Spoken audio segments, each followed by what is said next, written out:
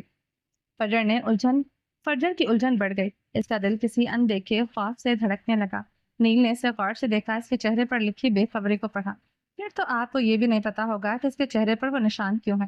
اس بار فجر کے اندر صحیح معنوں میں کچھ ٹوٹا تھا. ریڑھ کی ہڈی میں ایک سہج لہر دوڑ گئی تھی. وہ نشان جسے اس نے کبھی معمولی چوٹ سمجھا تھا. اس کے پیچھے ایک کہانی تھی, ایک قید, ایک بات. اس کا ذہن معاف ہو رہا تھا.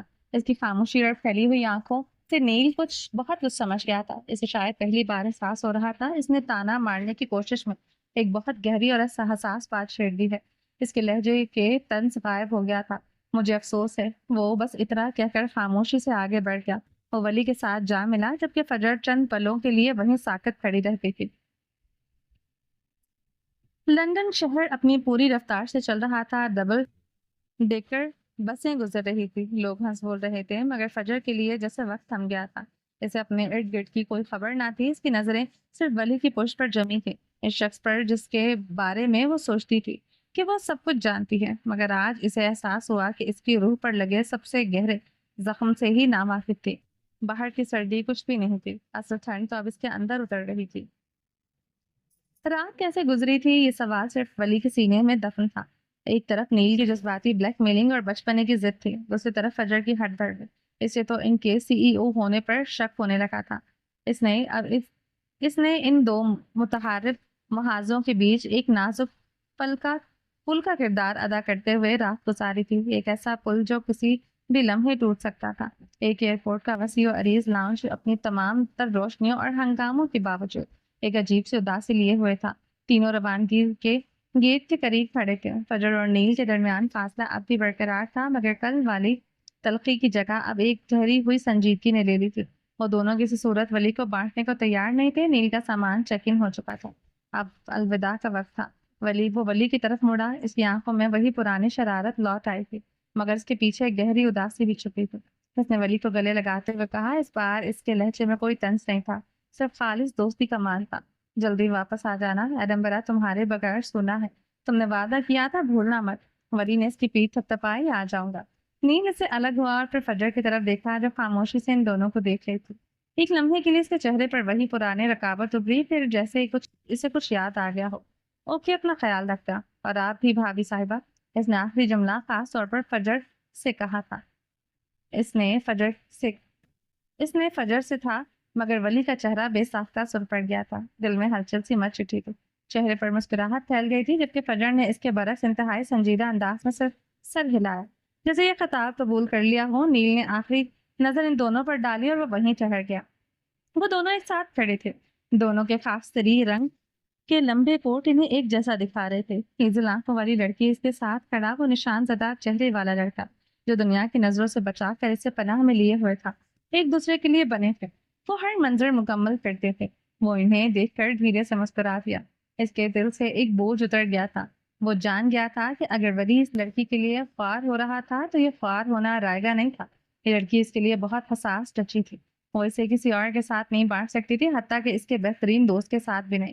وہ غلط جگہ خوار نہیں ہو رہا تھا۔ وہ دونوں ایک دوسرے کے ادھورے پن کو بھرتے تھے، ایک دوسرے کی کرب کا مرہم تھے، ایک دوسرے کی کمی کا جواب تھے۔ اس نے دل کی گہرائی سے ان دونوں کے لیے دعا کی، ایک آخری بار ہاتھ ہٹایا اور مڑ کر امیگریشن کاؤنٹر کی جانب بڑھ گیا۔ اس کی چال میں اب سکون تھا۔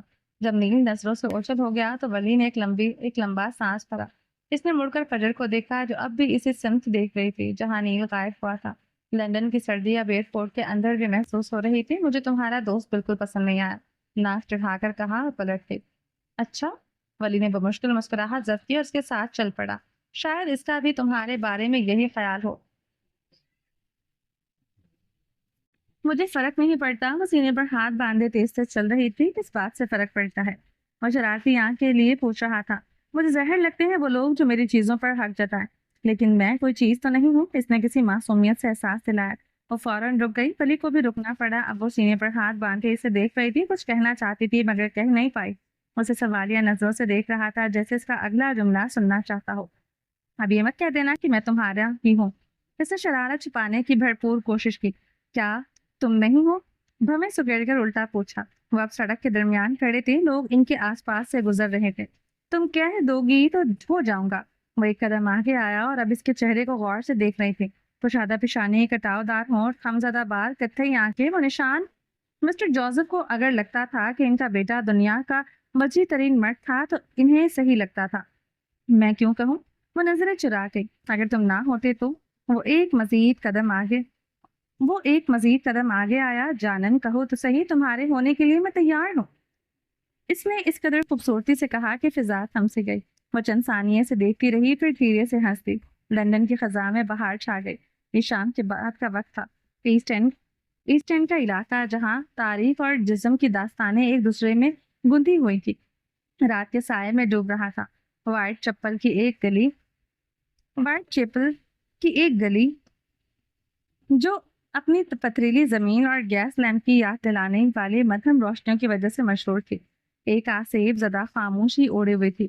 وہ دونوں ایک پرانی وکٹورین عمارت کے سامنے کھڑے تھے جس کی دیواروں پر وقت نے اپنی کہانیاں لکھتی تھی۔ فجر کی آواز میں ایک زندگی سے بھرپور جوش تھا۔ وہ عمارت کے گوتھک طرز تعمیر پر تبصرہ کر رہی تھی۔ مجھے کافی پینی ہے۔ وہ جب بول کر تھک گئی تو فرمائش کی، میں سامنے والے کیفے سے لے کر آتا ہوں۔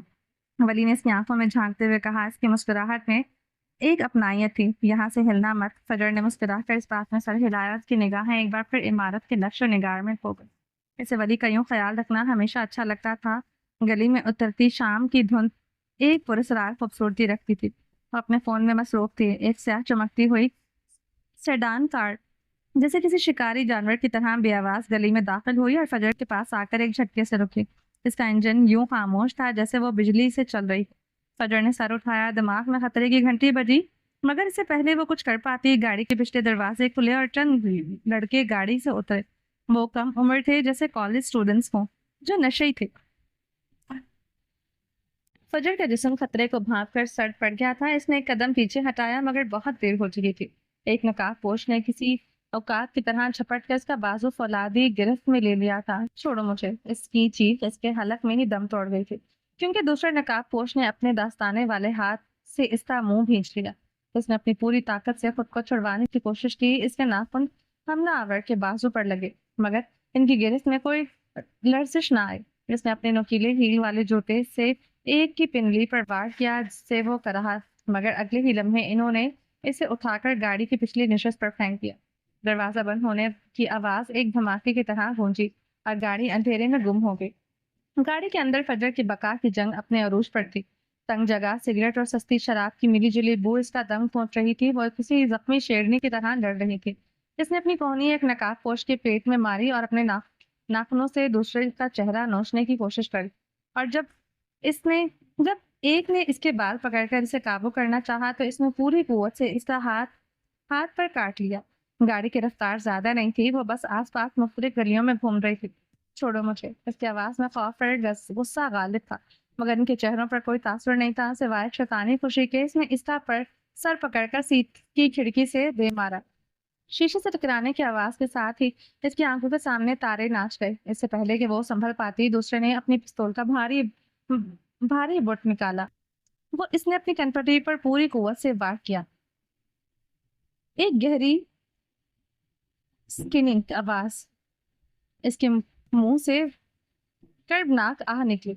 آنکھوں کے سامنے گہرا اندھیرا چھا گیا۔ اس کی پیشانی سے گرم خون کی ایک لکیر بہہ کر اس کی آنکھ میں داخل ہو گئی، جس سے اس کی بینائی مزید دھندلانے لگی۔ اس کی مزاحمت اب کمزور پڑ رہی تھی، ہاتھ پاؤں ڈھیلے پڑنے لگے، مگر حوصلہ ابھی زندہ تھا۔ وہ آنکھیں کھولنا چاہتی تھی مگر نہیں کھل پائے۔ ولی کیفے سے کافی لے کر مڑا ہی تھا کہ اسے اپنی پشت پر ایک غیر معمولی سکوت کا احساس ہوا۔ وہ سکوت جو کسی طوفان سے پہلے آتا ہے۔ ٹائروں کی ایک تیز چرچراہٹ کی آواز نے اس کا دل حلق میں پہنچا دیا۔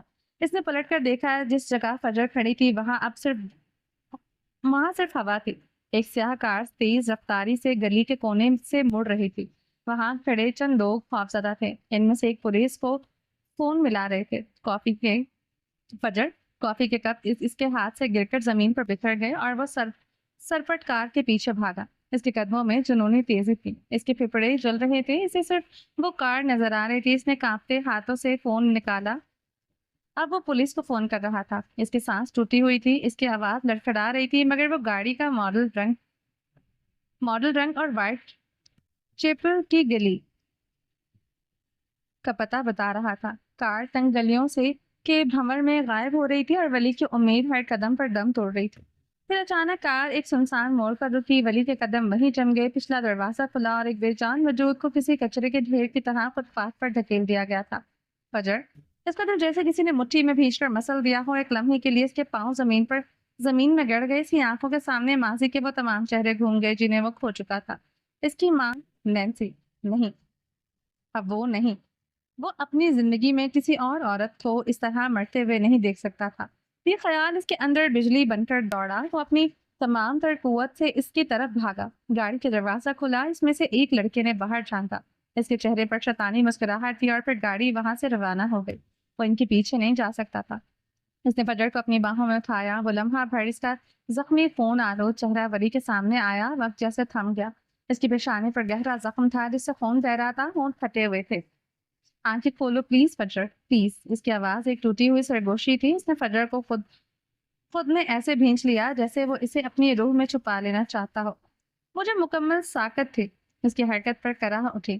اس کی کراہ نے جیسے ولی کی رکی ہوئی سانسیں بحال کر دیں۔ وہ زندہ تھی، خدا کا شکر ہے وہ زندہ تھی۔ I'm sorry فجر، I'm so sorry۔ اس سے لگا تھا کہ اس نے فجر کو ہمیشہ کے لیے کھو دیا ہے۔ اس نے اپنی زندگی کی سب سے اہم عورت کو کھو دیا۔ وہ تو اسے اپنی محبت کا یقین دلانے والا تھا۔ اس کے چہرے کو دیکھ رہا تھا، اس کے بہتے خون اور گہرے زخموں کو۔ اسے سمجھ نہیں آ رہا تھا کہ کس زخم پر ہاتھ رکھے، کہاں مرہم لگائے۔ میں ٹھیک ہوں، فجر نے خود پر قابو پانے کی کوشش کرتے ہوئے کہا۔ اس کا سر بری طرح چکرا رہا تھا۔ مجھے لگا میں نے تمہیں کھو دیا، مجھے لگا میں نے تمہیں ہمیشہ کے لیے کھو دیا۔ ویسے خود میں بھینچے ہوئے یہی جملہ دہراتا رہا تھا، مجھے لگا میں نے تمہیں کھو دیا، مجھے لگا میں نے تمہیں ہمیشہ کے لیے کھو دیا۔ ویسے خود میں بھینچے ہوئے یہی جملہ دہراتا رہا۔ اس کی آواز میں صدیوں کا درد سمٹ آیا تھا۔ اس کی خون آلود خوشبو ولی کے نتنوں سے ٹکرا رہی تھی، اور تبھی دور سے پولیس کے سائرن کی تیز ہوتی آواز سنائی دی جو اس خاموش زخمی لمحے کو چیرتی ہوئی ان کی طرف پڑ رہی تھی۔ رئیس مینشن کی دیواریں پہلے سے کہیں زیادہ اونچی اور خاموش تھی۔ اس نے خود کو ایک ایسی دنیا میں قید کر لیا تھا جہاں جذبات کی کوئی گنجائش نہیں تھی۔ یہ خاموشی اس کی ڈھال تھی، مگر اس ڈھال کے پیچھے اس کا دل ہر لمحے چھلنی ہو رہا تھا۔ وہ اپنے وسیع اسٹڈی روم میں تھا جب اس کا فون پرائیویٹ نمبر سے روشن ہوا۔ اس کے جبڑے بھنج گئے آنکھوں میں ایک سرد عزم کے پیچھے چھپا ہوا خوف لرز رہا تھا۔ اس نے کال وصول کی، وہی مشینی نسوانی آواز گونجی۔ ماننا پڑے گا رئیس اورنگزیب اپنی محبت سے منہ موڑ لیا۔ رئیس کی مٹھی اس قدر زور سے بھینچی کہ اس کے ناخن ہتھیلی کی گوشت میں پیوست ہو گئے۔ اور تمہیں یہ لگتا ہے کہ میں جذبات کو اپنی کمزوری بننے دوں گا؟ اچھا، آواز میں طنز پڑ گیا۔ تو پھر اس ویڈیو سے بھی تمہیں کوئی فرق نہیں پڑے گا، چلو دیکھ لیتے ہیں۔ کال کٹ گئی اور ایک ویڈیو پیغام موصول ہوا۔ اسکرین پر وائٹ چپل کا وہی منظر تھا، فجر کا ہنستا ہوا چہرہ، سیاہ کار کی آمد اور پھر وہ بھیانک تشدد، ہر چیز پر ہر تھپڑ، پستول کی بٹ کا ہر وار سیدھا اس کے دل پر لگ رہا تھا۔ وہ منظر جب اسے خون میں لت پت فٹ پاتھ پر پھینکا گیا، رئیس کا جسم پتھر کا ہو گیا۔ یہ سب بس اسی کے لیے کیا گیا تھا تاکہ اس کی کمزوری کو مزید ہوا دی جائے، اسے توڑ پھوڑ کر رکھ دیا جائے، اسے جذباتی طور پر کمزور کیا جائے۔ ویڈیو ختم ہو گئی، خاموشی چھا گئی، اس کے جبڑے اس قدر بھیچے ہوئے تھے کہ دانت پیسنے کی آواز سنی جا سکتی تھی۔ آنکھوں میں برسوں کی قید شدہ خوف بھر آیا، وہ باہر نہیں نکلنے دے سکتا تھا، ورنہ اس کا دشمن مزید طاقتور ہو جاتا، مگر کب تک؟ صرف اسے تکلیف دینے کے لیے فجر معراج کو تکلیف دی گئی تھی، اسے استعمال کیا گیا تھا۔ یہ احساس روح فرسا تھا، اور پھر ایک غیر انسانی جانور جیسی دہاڑ اس کے حلق سے نکلی۔ اس نے میز پر پڑا شیشے کا پیپر ویٹ اٹھایا اور پوری قوت سے دیوار پر لگی اپنی تصویر پر دے مارا۔ شیشہ کرچی کرچی ہو گیا، بالکل اس کے دل کی طرح۔ پھر اپنا فون اٹھایا اور اسے دیوار پر پٹک دیا۔ اس کے ٹکڑے فرش پر بکھر گئے۔ اب وہ گہرے سانس لے کر خود کو پرسکون کرنے کی کوشش کر رہا تھا، مگر آنکھوں سے آگ بہہ رہی تھی، سمجھ نہیں آ رہا تھا کیا کرے۔ وہ ایسے جال میں پھنس چکا تھا جہاں سے نکلنا ناممکن تھا، اسے گھیر لیا گیا تھا۔ منظر بدل گیا، یہ اب مینار کا کمرہ تھا۔ اس نے رئیس کی حالت کا خط اٹھاتے ہوئے جوس کا ایک پرسکون گھونٹ بھرا۔ اس کے لبوں پر ایک گہری مطمئن مسکراہٹ تھی، آنکھیں دنیا جہان کی چمک کو مات دیتی تھی۔ پلکا کی بچھائے جال کو کوئی نہیں بچ سکتا تھا، ایک ادا سے کہا اور اٹھ کھڑی ہوئی۔ وہ سلک کے سیاہ کافتان میں تھی، گھنگریالے بال جھول رہے تھے۔ پھر اس نے مزید پرچی گاڑی کی چابی اٹھائی، میز پر رکھی چابی اٹھائی۔ ابھی مجھے تمہارا مزید تماشا دیکھنا ہے رئیس اورنگزیب، جلد ملیں گے۔ فی الوقت اسے گردیزی خاندان سے نمٹنا تھا۔ گہری سانس لے کر وہ ایک ادا سے چلتی باہر نکل گئی، پھر ایک جھٹکے سے رکی، پلٹی اور وہ دروازے کی اور سے اندر جھانکا۔ دیوار پر لگی فجر کی تصویر پر نظر پڑی۔ سوری بیبی گرل، لیکن تمہیں ابھی بہت سفر کرنا ہے۔ پولیس اسٹیشن کی سفید دیواریں اور فلورسنٹ لائٹس کی تیز روشنی ماحول میں ایک عجیب سی ٹھنڈک گھول رہی تھی۔ ہوا میں جراثیم کش دوا اور سستی کافی کی ملی جلی بو رچی بسی تھی۔ فجر کے سر پر سفید پٹی بندھی تھی جہاں پستول کے بٹ سے گہری چوٹ لگی تھی، زخم کی ٹی سے ابھر رہی تھی، مگر سے زیادہ اس کے اندر ایک طوفان برپا تھا۔ اس کی لہریں اس کے حواسوں کو معطل کر چکی تھی۔ ان لڑکوں کو ایک سیل میں بند کر دیا گیا تھا، وہ نشے میں دھت ایک دوسرے کو دھکے دے رہے تھے، وہ بے ہنگم کہکے لگا رہے تھے جیسے یہ سب ان کے لیے کھیل ہو۔ ان کے مجرمانہ ریکارڈ کو دیکھتے ہوئے پولیس کے لیے یہ ایک معمولی کیس تھا، نشئی لڑکوں کا ایک اور بے مقصد تشدد کا واقعہ۔ کسی کا دھیان اس کے پیچھے چھپے بھیانک جال کی طرف نہیں گیا تھا۔ ولی کرسی پر بیٹھا تھا، اس کا جسم ساکت تھا، مگر آنکھوں میں ایک دہکتی ہوئی آگ تھی جسے وہ بڑی مشکل سے ضبط کیے ہوئے تھا۔ اس کی نظریں سلاخوں کے پیچھے قید ان لڑکوں پر جمی تھی جو اب بھی ہنس رہے تھے۔ ان کی ہنسی اس کے ضبط کے پیمانے کو لبریز کر رہی تھی۔ اس نے ایک گہرا سانس لیا اور اٹھ کر انسپیکٹر کے پاس گیا۔ اس کی آواز سپاٹ اور جذبات سے آ رہی تھی۔ اگر یہ لڑکے معافی مانگ لے تو میں ان پر سے چارج ہٹانے کو تیار ہوں۔ انسپیکٹر نے حیرت سے اسے دیکھا، پھر فجر کی طرف جو خود کو ولی کی بات پر تشدد ششدر رہ گئی تھی۔ لڑکوں نے بھی یہ سنا اور ان کے کہتے ایک لمحے کے لیے تھم گئے۔ وہ حیران تھے کہ جس شخص کی آنکھوں میں ان کے لیے نفرت کا سمندر ٹھاٹھے مار رہا تھا، وہ اچانک اتنی آسانی سے کیسے مان گیا۔ ویسے بھی وہ اسٹوڈنٹس تھے، انہیں سیل سے باہر لایا گیا۔ انہوں نے فجر سے معافی مانگی، مگر ان کے لہجے میں ندامت کا شبہ تک نہ تھا، صرف یہ ایک رسم تھی جس کے بعد وہ آزاد ہو سکتے تھے۔ فجر خاموش رہی، اس کی نظریں ولی کے چہرے پر جمی تھی۔ وہ سمجھنے کی کوشش کر رہی تھی اس کے دماغ میں کیا چل رہا ہے۔ جیسے وہ پولیس اسٹیشن سے باہر نکلے لڑکوں نے ایک دوسرے کو دیکھا، پھر فاتحانہ انداز میں ہنسنے لگے۔ ان کے چہروں پر طنز اور حقارت تھی۔ وہ اپنی گاڑی میں بیٹھے ہوئے اونچی آواز میں باتیں کر رہے تھے۔ ان کی گفتگو میں کسی جگہ کا نام بھی آیا جیسے ولی نے اپنے ذہن میں محفوظ کر لیا تھا۔ چلو اب سیدھا ڈی دین چلتے ہیں، آج کی رات کا جشن تو بنتا ہے۔ ولی نے ان کی گاڑی کو نظروں سے اوجھل ہونے تک دیکھا، اس کے چہرے پر کوئی تاثر نہیں تھا۔ پھر اس نے سنجیدگی سے فجر کے لیے گاڑی کا دروازہ کھولا، اسے اندر بٹھایا، ہوٹل کی طرف واپسی کا سفر خاموشی میں کٹا۔ یہ ایک بھاری بوجھل خاموشی تھی، جس میں ہزاروں انکہے سوال تیر رہے تھے۔ فجر الجھی ہوئی تھی، ان کے ساتھ ایسا کیوں ہوا؟ یہ جملہ بے مقصد تھا یا اس کے پیچھے کوئی تھا؟ ولی اتنا پرسکون کیوں تھا؟ ہوٹل پہنچ کر ولی نے اس سے درد کش دوا دی، وہ آرام سے بستر پر لٹا دیا۔ کوئی خاص بات نہیں کی، بس اس کی ضرورت کی ہر چیز کا خیال رکھا اور پھر کمرے سے باہر نکل گیا۔ فجر لیٹی رہی، آنکھیں بند کیے مگر ذہن جاگ رہا تھا۔ جانے کتنی دیر گزری ہوگی کہ دروازے پر ہلکی سی دستک ہوئی۔ وہ اندر داخل ہوا۔ فجر نے بمشکل سر اٹھا کر اسے دیکھا۔ وہ مجھے اپنے کمرے میں اکیلے ڈر لگ رہا ہے، کیا میں کچھ دیر یہاں رک سکتا ہوں؟ وہ اب بالکل نارمل نظر آ رہا تھا۔ اس کے انداز میں ایک ایسی معصومیت تھی کہ فجر کی نکاہت کے باوجود اس کے لبوں پر ایک ہلکی سی مسکراہٹ آ گئی۔ اس نے اس بات میں سر ہلایا۔ وہ بیٹھ کے دائیں جانب دیوار کے ساتھ رکھے صوفے پر بیٹھ گیا۔ فجر دائیں کروٹ لیتی اٹھی تھی۔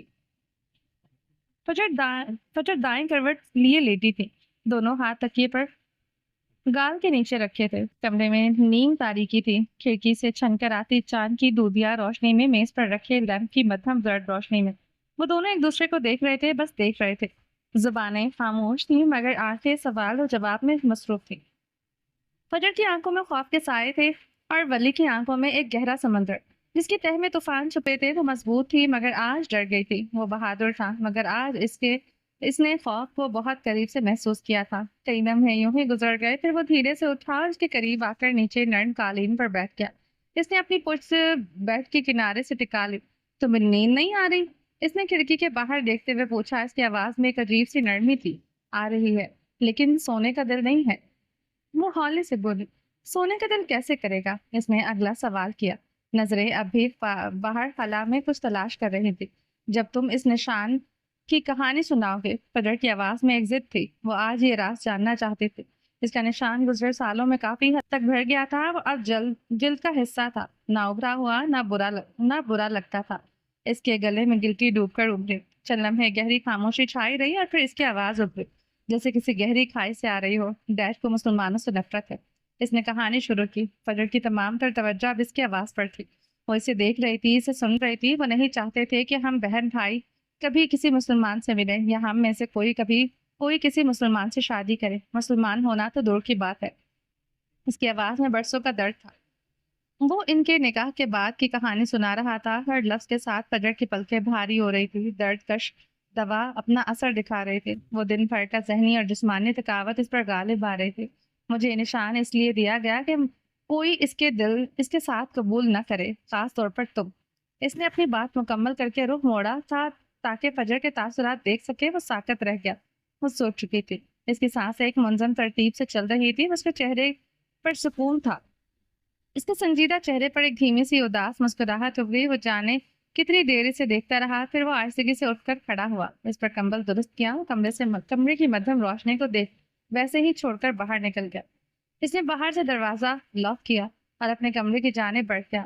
اس کی چال میں ایک نیا عزم تھا۔ رات ابھی تک باقی تھی اور اسے ڈیڈن نامی جگہ کا حساب چکانا تھا۔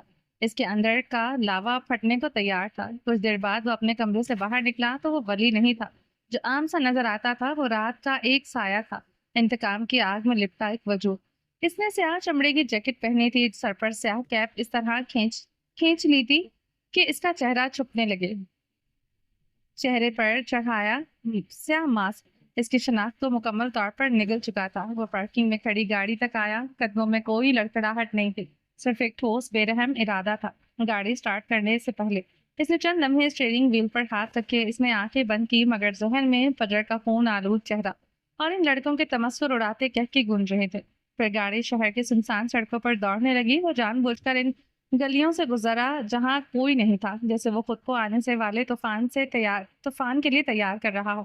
ایک پرانے زنگ آلود مارکیٹ کے پاس پہنچ کر وہ رکا۔ وہاں ایک دکان تھی جو رات دیر تک کھلی رہتی تھی، جہاں تعمیراتی سامان ملتا تھا۔ اس نے دکاندار کو پیسے دیے اور بنا کچھ کہے ایک ٹھوس وزنی لوہے کی سلاخ اٹھا لی۔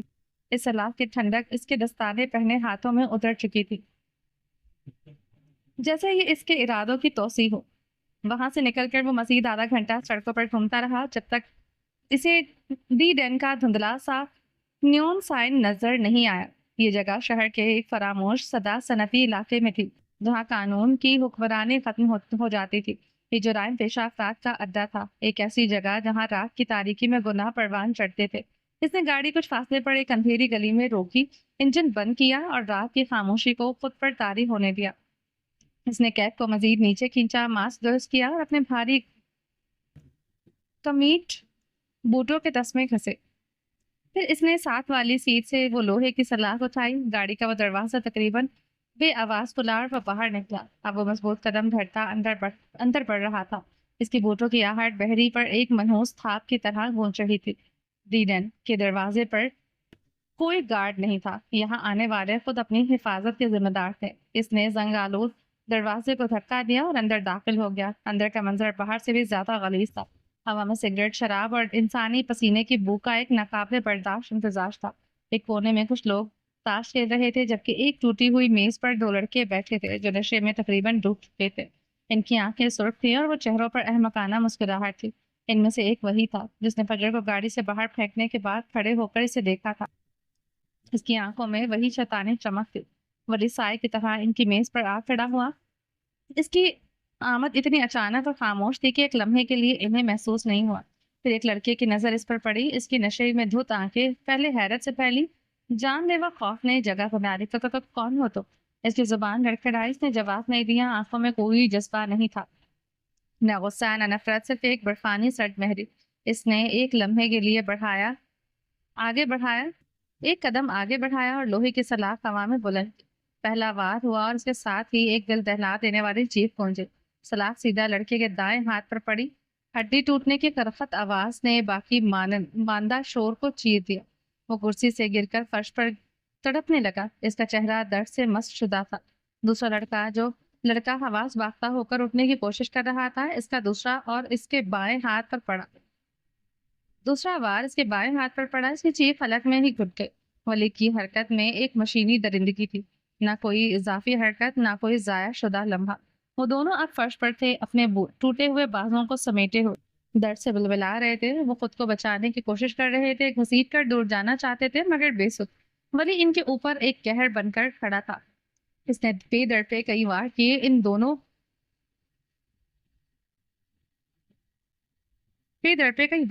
دونوں کے صرف ہاتھ توڑے، کہیں اور نہیں مارا۔ ایک کونے میں بیٹھے وہ تاش کھیلتے لڑکے بھاگ گئے۔ پھر اس نے جھک کر لڑکی کے بالوں کو اپنی آہنی گرفت میں لیا۔ اس کی آنکھوں میں اب دہشت ناچ رہی تھی۔ اپنی میڈم کو میرا پیغام دو، اس کی آواز ابھری، مگر وہ یہ آواز نہیں تھی جو فجر سنتی تھی۔ یہ گہری، کھردری اور ایک واضح اسکاٹش لہجے میں تھی۔ اسے میرا پیغام دو کہ میں اس کی شہرک تک پہنچ کر رہوں گا۔ یہ کہہ کر اس نے اس کا سر فرش پر پٹک دیا اور سیدھا کھڑا ہو گیا۔ ایک نظر فرش پر تڑپتے ہوئے نشیوں پر ڈالی اور پھر جس خاموشی سے آیا تھا اسی خاموشی سے پلٹ گیا۔ اس نے پیچھے مڑ کر نہیں دیکھا۔ اس کے بوٹوں کی آواز آہستہ آہستہ دور ہوتی گئی اور پھر رات کی خاموشی میں گم ہو گئی۔ ڈیڈن میں اب صرف دو انسانوں کی کراہنے کی آوازیں تھیں، اور وہ ہوا میں ایک پیغام گونج رہا تھا، ایک ایسا پیغام جو خون اور ٹوٹی ہوئی ہڈیوں سے لکھا گیا تھا۔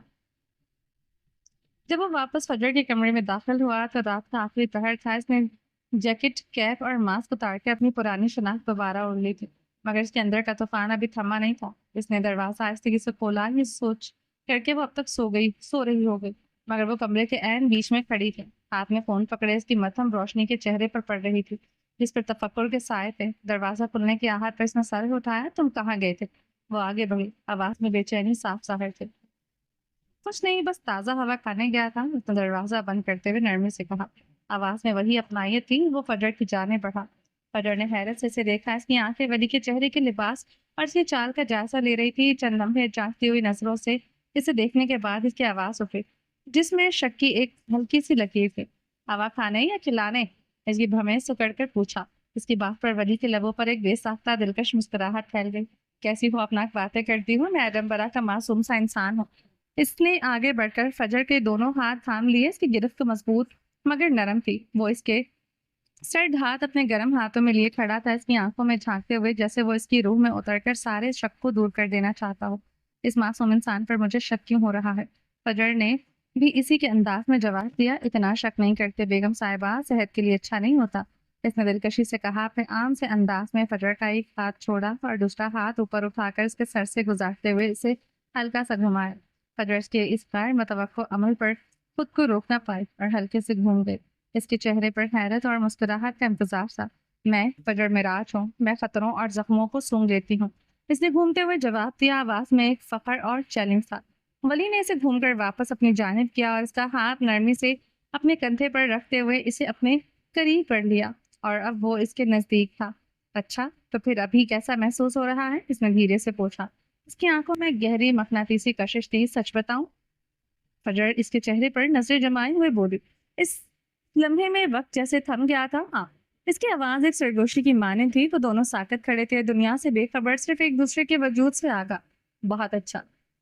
فجر کے لبوں پر ایک جذب بھری مطمئن مسکراہٹ ابھری۔ اس کی آنکھوں میں موجود سارے شک پگھل کر اعتماد کی چمک میں بدل گئے۔ مجھے پتا ہے تم کچھ تو کر کے آئے ہو اور مجھے اچھا لگ رہا ہے۔ وہ دونوں ایک جیسے تھے، جیسے ایک روح کے دو حصے۔ لیکن تمہیں احتیاط کرنی چاہیے۔ اس نے اپنا سر ولی کے کندھے پر ٹکایا۔ فجر کی مسکراہٹ دیکھ کر اس کے چہرے پر بھی سکون کی ایک لہر دوڑ گئی۔ اسی لمحے اس کے لیے دنیا کی سب سے بڑی جیت اس کی یہی مسکراہٹ تھی، جو بتا رہی تھی کہ اس کے سائے میں وہ محفوظ رہتی ہے۔ دن کی روشنی رات کے سایوں کے بالکل مختلف تھے۔ لندن کی صبح شفاف اور روشن تھی، جس میں ایک نئی امید کی جھلک تھی۔ ایمبر لائٹ اسٹوڈیو کی چمکتی ہوئی شیشے کی عمارت میں داخل ہوتے ہوئے فجر اور ولی دونوں کے چہروں پر ایک پر اعتماد سکون تھا۔ رات کا خوف اور تشدد اب ایک دھندلی یاد کی طرح تھا۔ دن کی کامیابی نے پیچھے دھکیل دیا تھا۔ دوسری میٹنگ کی کامیاب رہی۔ کانٹریکٹ ان کے سامنے میز پر رکھا تھا۔ ہر قلم کی ایک جنبش نے اسے ان کے حق میں کر دیا تھا۔ جب انہوں نے دستخط شدہ دستاویزات کا تبادلہ کیا تو کمرے میں ایک پیشہ ورانہ خوشی کی لہر دوڑ گئی۔ اسٹوڈیو سے باہر نکل کر وہ ابھی اپنی گاڑی کی طرف بڑھ رہے تھے کہ اس کا فون بج اٹھا۔ اسکرین پر چمکتا نام دیکھ کر اس نے لبوں پر ایک بے ساختہ مسکراہٹ آئی۔ ہیلو نثار، کیسی ہو؟ اس نے خوشی سے ولی سے پوچھا، مگر دوسری طرف سے آنے والی آواز نے اسے ایک لمحے کے لیے چہرے کے سارے رنگ نچوڑ دیے۔ اس کی مسکراہٹ یکلت غائب ہو گئی، آنکھیں پھیل گئیں۔ فجر جو چند قدم آگے نکل گئی تھی، اس کی بدلی ہوئی حالت دیکھ کر ٹھٹکی۔ وہ تیزی سے پلٹی۔ ولی کا چہرہ سفید پڑ چکا تھا، جیسے کسی نے اس کے وجود کے تمام زندگی کھینچ لی ہو۔ وہ فون کان سے لگائے ساکت کھڑا تھا، مگر اس کا جسم لرز رہا تھا۔ تب کیسے آئی سی یو؟ اس کے منہ سے ٹوٹے پھوٹے الفاظ نکل رہے تھے۔ فون بند ہوا اور بے جان ہاتھ نیچے لٹک گیا۔ سب ٹھیک ہے؟ فجر نے اس کا بازو تھام کر جھنجھوڑا۔ اس نے خالی نظروں سے فجر کو دیکھا۔ اس کی آواز ایک زخمی سرگوشی کی طرح نکلی، نینی، انہیں ہارٹ اٹیک ہوا ہے، وہ آئی سی یو میں ہے، حالت بہت نازک ہے۔ یہ خبر کسی دھماکے سے کم نہ تھی۔ جس شخص نے رات بھر اپنے جذبات پر ایک فولادی غلاف چڑھا رکھا تھا، وہ اس ایک خبر سے ریزہ ہو گیا تھا۔ نینی صرف ایک ملازمہ نہیں تھی، وہ اس کی ماں جیسی تھی، اس کا گھر تھی، اس کے بچپن کی شیریں یاد تھی۔ ان کے واپسی کی فلائٹ اسی شام تھی۔ تم یہیں سے ایڈنبرا چلے جاؤ، فجر نے مضطرب ہو کر کہا۔ میں پاکستان چلی جاؤں گی، تمہارا وہاں ہونا زیادہ ضروری ہے۔ جبکہ وہ گہری سوچ کا شکار نظر آ رہا تھا۔ وہ اسے اکیلے چھوڑ کر بھی نہیں جاتا تھا، کبھی نہ جاتا، کسی صورت نہیں، میں کوئی حل نکالتا ہوں۔ وہ اس کے لیے سب سے بڑی پریشانی کو بھی پس پش ڈال رہا تھا۔ فجر نے خاموشی سے سر ہلا دیا۔ لاہور کی فلائٹ میں 8 گھنٹے کا سفر جیسے 8 صدیوں پر محیط تھا۔ وہ کھڑکی سے باہر خلا میں گھورتا رہا۔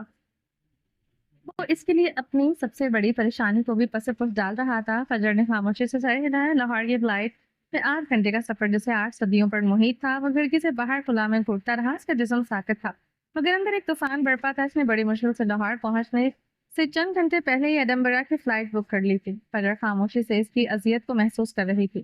وہ کچھ کہہ کر اس کا دکھ بانٹنا چاہتی تھی، مگر الفاظ اس کا ساتھ نہیں دے رہے تھے۔ اس نے ہمت کر کے اپنا ہاتھ اس کے ہاتھ پر رکھا۔ ولی نے چونک کر اسے دیکھا اور پھر اپنا ہاتھ ہٹائے بغیر اپنی انگلیوں سے اس کی گرفت کو مضبوط کر لیا۔ یہ ایک خاموش اقرار تھا کہ اس لمحے میں اسے اس ساتھ کی کتنی ضرورت تھی۔ برٹش ایئر ویز کی پرواز رات گئے علامہ اقبال انٹرنیشنل ایئرپورٹ پر اتری۔ لاہور کی ہوا میں مخصوصی نمی اور مانوس خوشبو تھی، مگر اس وقت دونوں کے حواس معطل تھے۔ ان کے پاس صرف چند گھنٹے تھے۔ اگلی فلائٹ قطر ایئر ویز کی تھی، جو دوحہ کے راستے ایڈنبرا جانی تھی۔ اسے اسی فلائٹ کی ٹکٹ ملی تھی۔ انہوں نے فیصلہ کیا تھا یہ وقت ایئرپورٹ کے قریب ہی کسی لاؤنج گزارا جائے۔ ایئرپورٹ کے قریب ایک خاموش لاؤنج میں وہ ایک دوسرے کے سامنے بیٹھے تھے۔ کافی کے کپ میز پر پڑے ہوئے ٹھنڈے ہو رہے تھے۔ ولی خود کو سنبھال چکا تھا۔ اس کے چہرے پر ایک سپاٹ سنجیدگی تھی۔ مگر فجر اس کے اندر کی ٹوٹ پھوٹ کو صاف دیکھ سکتی تھی، اور وہ خود اس کے اندر ایک انجانا خوف سر اٹھا رہا تھا۔ اس کی چھٹی حص پوری شدت سے اس خطرے کی گھنٹیاں بجا رہی تھی۔ یہ صرف نینی کی بیماری کی فکر نہیں تھی، یہ کچھ اور تھا، ایک بے نام سا وسوسہ، ایک گہرا ڈر کہ اگر ولی باہر گیا تو شاید وہ اسے دوبارہ کبھی نہیں دیکھ پائے گی۔ اسے لگ رہا تھا جیسے ان کے درمیان کوئی نادیدہ دیوار کھڑی کی جا رہی تھی، جیسے قسمت انہیں جدا کرنے پر تلی ہوئی تھی۔ وہ ظاہر پرسکون نظر آنے کی پوری کوشش کر رہی تھی، مگر اس کی آنکھیں بار بار بھر آتی اور وہ انہیں چھپانے کے لیے ادھر ادھر دیکھنے لگتی۔ ولی کی گہری آواز نے اس کی سوچوں کا تسلسل توڑا۔ میری طرف دیکھو۔ قدر نے ہمت کر کے نظریں اٹھائیں۔ اس کی آنکھوں میں چھپا خوف ولی سے چھپ نہ سکا۔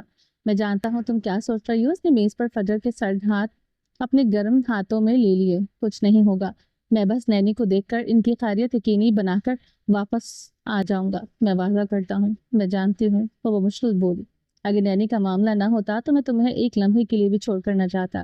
تم جانتی ہو وہ میرے لیے کیا ہے۔ اس کی آواز میں کوئی لڑکھڑاہٹ نہیں تھی۔ تم میرا گھر ہو فجر، میں بے گھر کیسے رہ سکتا ہوں۔ اس نے فجر کے ہاتھ پر ہلکا سا دباؤ ڈالا۔ فجر نے اس بات میں سر ہلایا اور نارمل نظر آنا چاہتی تھی، اسے مضبوط دکھنا چاہتی تھی، مگر اندر کا خوف اس پر حاوی ہو رہا تھا۔ ان دونوں سے مزید کچھ نہ بولا کیا۔ فلائٹ کا وقت ہو گیا تھا۔ وہ اسے ڈراپ کرنے کے لیے روانگی لاؤنج تک آیا۔ شیشے کی دیوار سے اس پار جانے سے پہلے وہ رکا۔ ایک لمحے کے لیے دنیا تھم گئی۔ انہوں نے ایک دوسرے کو دیکھا۔ آنکھوں ہی آنکھوں میں وہ ساری باتیں کہہ دی جو زبان پر نہ آ سکی۔ الوداع کہنا بہت مشکل تھا۔ میں جلد آؤں گا۔ اس نے فجر کی پیشانی پر لب رکھے، ٹھیک اس جگہ جہاں چوٹ لگی تھی۔ پٹی بندھی تھی، وہ بس خود پر ضبط کیے کھڑی رہی۔ اور اتنا ضروری کب ہوا تھا کچھ پتا ہی نہیں چلا۔ یہ کہہ کر وہ مڑا اور تیز قدموں سے امیگریشن کاؤنٹر کی طرف بڑھ گیا۔ اس نے پلٹ کر نہیں دیکھا، شاید اس میں پلٹنے کی ہمت نہیں تھی۔ فجر سے شیشے کے پار جاتے دیکھتی رہی جب تک اس کا وجود نظروں سے اوجھل نہیں ہو گیا۔ اس کا دل ڈوب گیا، ایسا محسوس ہو رہا تھا جیسے کوئی بہت قیمتی حصہ اس سے جدا ہو کر چلا گیا ہو۔ ہیزل آنکھیں آنسوؤں سے بھر گئیں۔ دل کیا پھوٹ پھوٹ کر رو دے۔ جو کامیابی سے ملی تھی وہ اس احساس کے آگے کچھ بھی نہیں تھی۔ اس وقت اس کے دل میں ایک ہی دعا تھی، ایک ہی التجا تھی کہ اس کی چھٹی حص اس بار غلط ثابت نہ ہو، اس کا ولی، اس کا محافظ اس کے پاس لوٹ آئے۔ رات اپنے آخری پہر میں داخل ہو رہی تھی اور اورنگزیب مینشن کے وسیع عریض اسٹڈی رومز میں ایک محیط خاموشی طاری تھی جسے صرف قدیم گھڑیال کی ٹک ٹک اور مدھم آواز توڑ رہی تھی۔ ریس جس کے نام کی ہیبت سے شہر لرزتا تھا اس وقت اپنے چمڑے کے گہرے سبز صوفے پر نیم دراز تھا۔ اس کی آنکھوں کے سامنے وہ منظر نہیں چھٹ رہا تھا۔ وہ خود کو ملامت کر رہا تھا کہ آخر اس نے ایک لڑکی کو اپنی کمزوری کیوں بننے دیا۔ لڑکی بھی وہ جو دشمن تھی۔ اس کے چہرے پر پہلے ہی ذہنی کلف کے آثار تھے، ایک بے چینی جو فجر اور ولی کے لندن جانے کے بعد سے اس کے وجود کا حصہ بن گئی تھی۔ تبھی ملازم نے جھجکتے ہوئے اطلاع دی کہ اس کے نام پر ایک پارسل آیا ہے۔ اس نے بے وقت پارسل نے اس کے ماتھے پر شکنوں کو مزید گہرا کر دیا تھا۔ اس نے سپاٹ لہجے میں اسے اندر لانے کا حکم دیا۔ یہ ایک عام بھورے کاغذ میں لپٹا ڈبہ تھا جس پر کوئی نام یا پتہ درج نہیں تھا، ایک بے نام خطرہ۔ اس کے دل میں سر اٹھانے لگا۔ اس نے دھیرے سے اسے کھولا۔ اندر کوئی خط نہیں تھا، کوئی پیغام نہیں تھا، بس چند تصویریں تھیں۔ اس نے پہلی تصویر اٹھائی۔ اس کے مضبوط ہاتھ ایک لمحے کے لیے کانپے۔ یہ پولیس اسٹیشن کے باہر کا منظر تھا۔ ولی کا ایک بازو فجر کے گرد تھا، اسے اپنے وجود کے حصار سے کھڑا تھا اور فجر کا چہرہ اس کے سینے میں چھپا ہوا تھا۔ ان کی قربت میں ایک ایسی بے تکلفی تھی جو باس اور پرسنل اسسٹنٹ کے رشتے سے کہیں آگے کی تھی۔ اس کا حلق خشک ہو گیا۔ اس نے دوسری تصویر اٹھائی، یہ کسی ریستوران کی تھی۔ ولی کے ہاتھ میں نوالا تھا اور وہ مسکراتے ہوئے فجر کو کھلا رہا تھا، اور فجر کی آنکھوں میں ایک ایسی چمک تھی جو صرف کسی بہت خاص شخص کے لیے ہوتی ہے۔ تیسری تصویر، چوتھی، ہر تصویر زہر میں بجھے ایک تیر کی طرح اس کے دل میں پیوست ہو رہی تھی۔ ایک تصویر میں ولی کا ہاتھ تھامے بیٹھا تھا، اور پھر وہ آخری تصویر جس نے اس جیسے پہاڑ کو ریزہ ریزہ کر دیا۔ یہ حملے کے فوراً بعد کی تصویر تھی۔ فجر تکلیف کے عالم میں اس کی باہوں میں تھی اور ولی اسے خود میں بھینچے ہوئے اس کی پیشانی کو چوم رہا تھا۔ اس کے انداز میں ملکیت تھی، عبادت تھی، ایک ایسی شدت تھی جیسے فجر اس کی کائنات کا مرکز ہو، جیسے وہ اس کے لیے سب کچھ ہو۔ جو اندھا نہیں تھا مگر پھر بھی ایک موہم سی امید لگائے بیٹھا تھا کہ اس کے خدشے غلط ہوں۔ کہ ان کے درمیان پیشہ ورانہ حد سے آگے کچھ نہیں ہوگا۔ یہ تصویریں اس کے منہ پر ایک کرارا تماچا تھی۔ یہ ثبوتوں کا ایک لشکر تھا جس نے اس کے آخر امید کو بھی کچل ڈالا تھا۔ وہ پھر سے دھوکہ کھا گیا تھا۔ اس کے ہاتھ سے تصویریں چھوٹ کر قیمتی ایرانی قالین پر بکھر گئیں، اور شخص جس کی انگلیاں بڑے بڑے معاہدوں پر دستخط کرتے ہوئے کبھی نہیں لرزتی اس طرح کپکپا رہی تھی، اس کی انگلیوں کے پور سفید پڑ چکے تھے۔ گلے میں اذیت کا ایک گولا اٹک گیا، مگر زبان سے ایک لفظ نہ بولا۔ اسے ولی پر بھروسہ تھا، اپنی ذات سے بڑھ کر بھروسہ تھا۔ اسے یقین تھا کہ ولی سے دھوکہ نہیں دے سکتا۔ اگر ان کے درمیان کچھ تھا تو اسے خود بتاتا۔ وہ رئیس اورنگزیب کو دھوکہ کیسے دے سکتا تھا؟ اسے تو فجر کی حفاظت کے لیے بھیجا گیا تھا، اس کے دل پر پہرا بٹھانے کے لیے نہیں۔ مگر یہ سچائی اتنی بھیانک تھی کہ وہ اس وقت چیخ نہیں سکتا تھا، دنیا درہم برہم نہیں کر سکتا تھا۔ یہ رئیس اورنگزیب کی شان کے خلاف تھا۔ وہ اپنی شکست اور اپنے ٹوٹنے کا تماشا نہیں بنا سکتا تھا۔ اس نے بس اپنی گردن صوفے کے پشت پر گرا دی اور آنکھیں سختی سے میچ لی۔ اندر ایک طوفان تھا، مگر باہر مکمل سکوت۔ وہ کیسے کسی کو الزام دیتا، کیسے ان پر دھوکے کا الزام لگاتا؟ اس کا اپنا دل تو اس سے دغا کر گیا تھا۔ جو جذبہ اس نے برسوں سے اپنے سینے میں دفن کر رکھا تھا، اور ایک لڑکی کے لیے امد آیا تھا، جب وہ خود محبت کے آگے بے بس ہو گیا تو وہ کسی اور کو قصوروار کیسے ٹھہرا تھا؟ یہ احساس اسے اندر ہی اندر کھا رہا تھا۔ اس کی زبان اس کے اپنے دانتوں تلے دبی ہوئی تھی، ہونٹ آپس میں پیوست تھے، جیسے وہ ایک چیخ کو باہر آنے سے روک رہا ہو۔ تکلیف حد سے زیادہ تھی، سانس سینے میں اٹک رہی تھی، پھر بھی اس نے کوئی حرکت نہ کی۔ وہ طاقتور تھا، وہ طاقتور لوگ اپنی کمزوری نہیں دکھاتے۔ وہ اپنے مقام سے نہیں گرنا چاہتا تھا، اور یہی انا اسے اندر سے توڑ رہی تھی۔ پر ضبط کا آہنی حصار ٹوٹ گیا۔ ایک آنسو صرف اس کی بند آنکھ کے گوشے سے پھسلا، اور اس کی کنپٹی سے ہوتا ہوا صوفے کے گہرے سبز چمڑے میں جذب ہو گیا۔ کسی نے نہیں دیکھا، کسی نے نہیں سنا۔ یہ ایک طاقتور آدمی کی خاموش شکست کا واحد گواہ تھا، جو رات کی تاریکی اور تنہائی میں ہمیشہ کے لیے دفن ہو گیا۔ سورج کی پہلی کرنیں لاہور کے آسمان پر پوری طرح پھیل چکی تھی۔ وہ گھر کے اندر داخل ہوئی، اس کی چال میں سفر کی تھکاوٹ تھی، مگر اس سے کہیں زیادہ ایک گہری جذباتی ماندگی تھی۔ کامیابی کا تاج اس کے سر پر سجا تھا، ایک ایسا بین الاقوامی معاہدہ جس کا خواب اس نے ہمیشہ دیکھا تھا۔ اس کا پہلو خالی تھا، ولی کی غیر موجودگی اسے ایک خلا کی طرح تھی، جسے دنیا کی کوئی کامیابی پر نہیں کر سکتی۔ لاؤنج میں ہی اماں اور بانو کے منتظر تھی۔ بانو کا چہرہ اسے دیکھ کر کھل اٹھا، مگر اماں خلاف توقع خاموش تھی۔ ان کے چہرے پر کوئی تاثر نہیں تھا۔ فجی باجی آ گئی آپ؟ کیسا رہا سفر؟ بانو لپک کے آگے بڑھی، مگر اس کی نظر فجر کے ماتھے پر بندھی پٹی اور چہرے پر موجود ہلکی سے خراشوں پر پڑی۔ ارے اللہ، یہ کیا ہوا؟ یہ چوٹ کیسی؟ بانو نے ناختم ہونے والے سوالات کا سلسلہ شروع ہو چکا تھا۔ فجر نے ایک تھکی ہوئی مسکراہٹ سے اسے ٹالنے کی کوشش کی۔ کچھ نہیں بانو، ایک چھوٹا سا ایکسیڈنٹ ہو گیا تھا، میں بالکل ٹھیک ہوں۔ وہ خوش نظر آنے کی سرتوڑ کوشش کر رہی تھی، اپنی فتح کا احساس دلانا چاہتی تھی، مگر اس کی بھیگی آنکھیں اس کی اداسی کی چغلی کھا رہی تھی۔ وہ چیخ چیخ کر رونا چاہتی تھی، اس کا خلا کا ماتم کرنا چاہتی تھی جو ولی کے جانے سے پیدا ہوا تھا، مگر وہ ہونٹ بھینچے کھڑی رہی۔ اماں اسے غور سے دیکھ رہی تھی، ایک ایسی نظر سے جو اس کے وجود کے آر پار دیکھ رہی ہو، مگر اس نظر میں ممتا کی گرم جوشی کے بجائے برفانی سرد مہری تھی۔ فجر نے پانی کے چند گھونٹ پیے اور وہیں صوفے پر نڈھال سی ہو کر بیٹھ گئی۔ اماں نے اس سے ایک بھی سوال نہیں پوچھا تھا، نہ چوٹ کا، نہ سفر کا، نہ کامیابی کا، نہ ان کی خاموشی کسی آنے والے طوفان کا پتہ دے رہی تھی۔ سامان اس کے کمرے میں پہنچا دیا گیا تھا۔ وہ فون نکالے میسج ٹائپ کر رہی تھی، میں نے پروجیکٹ جیت لیا۔ میسج اس نے رئیس کو کیا تھا، ابھی وہ سینڈ ہوا بھی نہیں ہوگا۔ تبھی اس کی نظر سامنے میز پر رکھے شاندار گلدستے پر پڑی۔ رنگ برنگے تر و تازہ پھولوں سے ایک مہک اٹھ رہی تھی۔ یہ کس نے بھیجے ہیں؟ اس نے بے دلی سے رنگ برنگے تر و تازہ پھولوں سے ایک مہک اٹھ رہی تھی۔ یہ کس نے بھیجے ہیں؟ اس نے بے دلی سے پوچھا، مگر دل میں ایک انجانا دھڑکا تھا۔ وہ اٹھ کھڑی ہوئی اور پھولوں کے درمیان لگے چھوٹے سے کارڈ کو اٹھایا۔ جیسے ہی اس نے کارڈ کھولا، اس پر لکھی چند سطروں نے اس کی دنیا کو تہ و بالا کر دیا۔ وقت جیسے تھم گیا، آوازیں معدوم ہو گئی، اس کی پوری دنیا 360 ڈگری پر گھوم گئی۔ ویلکم بیک، زندگی کی سب سے بڑی کامیابی مبارک ہو بلقیس کا بیٹا رئیس اورنگزیب۔